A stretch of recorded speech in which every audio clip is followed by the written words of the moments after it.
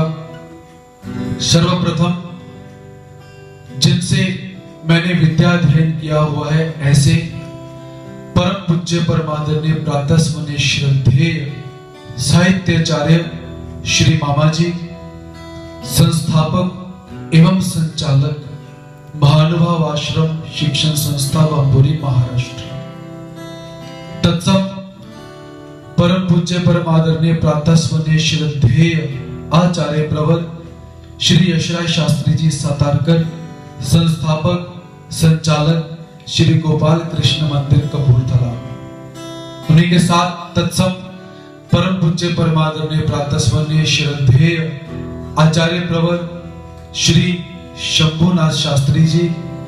इस प्रकार अनेकों गुरुजनों का मुझे सहयोग प्राप्त हुआ है, मुझे उनका सानिध्य प्राप्त हुआ है। जितने नाम यहाँ पर ग्रहण करूं उतने नाम यहाँ पर कम पड़ जाएंगे।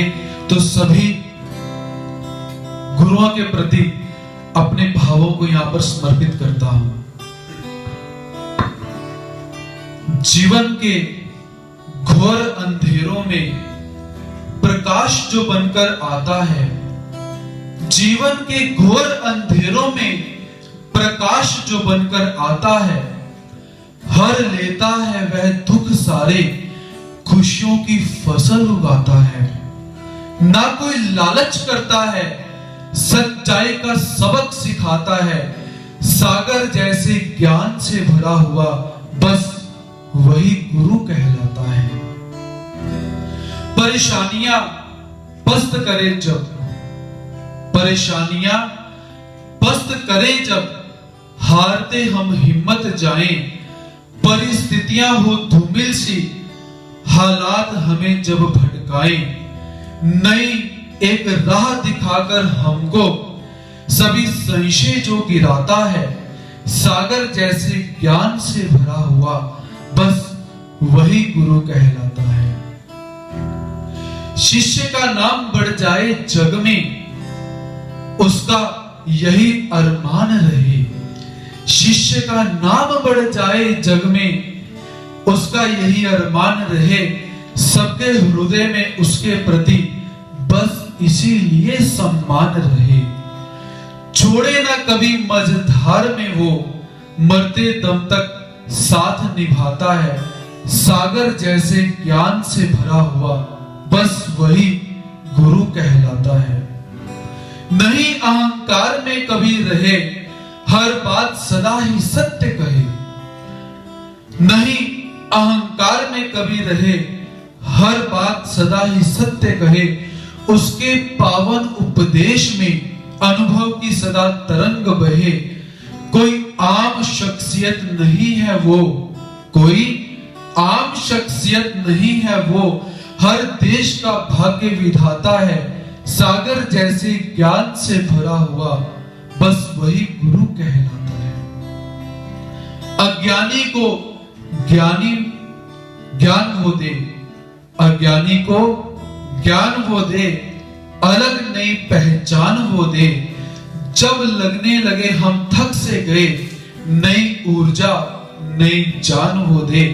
अपने साथ वो रहता है जब बुरा वक्त पलट जाता है, सागर जैसे ज्ञान से भरा हुआ बस वही गुरु कहलाता है। सागर जैसे ज्ञान से भरा हुआ बस वही गुरु कहलाता है। बस उसी को गुरु जानो जो जीवन की मझधार को, जीवन के भवसागर को साहिल तक लगा देता है, बस उसे ही गुरु जानो। तो आज के इस पावन पर्व पर, गुरु पूर्णिमा के विशेष महोत्सव पर मैं आप सबको बहुत बहुत बधाई देता हूं। अपने सभी सहयोगियों के साथ अनुज, रजत महाजन एवं विजय सातारकर, इन सबके साथ आप सबको गुरु पूर्णिमा की बहुत बहुत बधाई। परमात्मा हमारे जीवन में अच्छे अच्छे गुरुजनों का आगमन करे, अच्छे अच्छे उपदेश को हम सुने और परमात्मा को प्राप्त करते रहें। परमात्मा का ज्ञान, परमात्मा का प्रेम, परमात्मा का सानिध्य हमें प्राप्त हो। तो इसी सदिच्छा के साथ आप सबसे अलविदा चाहता हूं। पुनः जब परमात्मा की पुनः इच्छा होगी तो पुनः आप सबके रूबरू होने का प्रयास रहेगा। तब तक के लिए सभी भक्त जनों के प्रति सादर प्रणति करता हूं, स्वीकार करेंगे। जय श्री कृष्ण। दंडवत।